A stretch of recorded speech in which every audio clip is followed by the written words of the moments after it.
మిరియాల చట్నీ చూద్దాం. ఏడా ఉంది మిరియాలు చెట్టుని చూడడానికి మన వాళ్ళంతా ప్రయత్నిస్తున్నారు. అయితే అవి ఎక్కడ కనిపించట్లేదు. కానీ ఈ తీగ అనేది దగ్గర దగ్గర ఒక 50 ఫీట్ల పైనే పాక్కొని చెట్లు అన్నీ కూడా 50 ఫీట్ల పైనే ఉన్నాయి ఎత్తులో.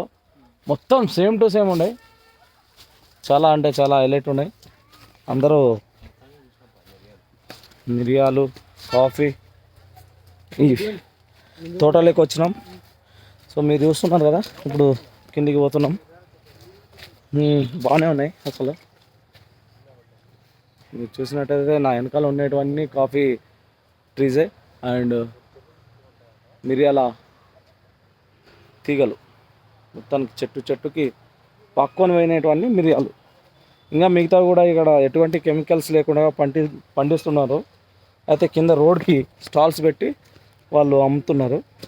కాఫీ పొడి చేయడం కానీ దాన్ని ప్రాసెసింగ్ చేసి అవన్నీ చేసి మనకు అందిస్తున్నారు.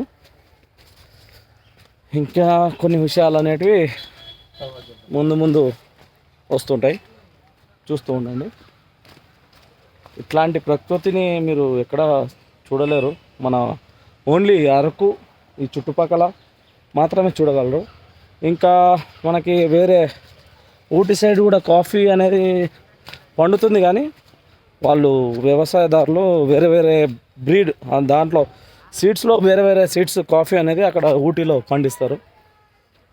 ఇక్కడైతే ఒకే సీడ్తో ఇవే చెట్లతో వచ్చిన కాఫీ మాత్రమే ఇక్కడ లభిస్తుంది.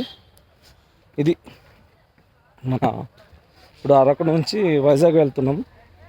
వైజాగ్ వెళ్ళే రూట్లో అన్ని తోన్ల కాఫీ చెట్లతో నిండుకొని ఉంది. Thank you guys.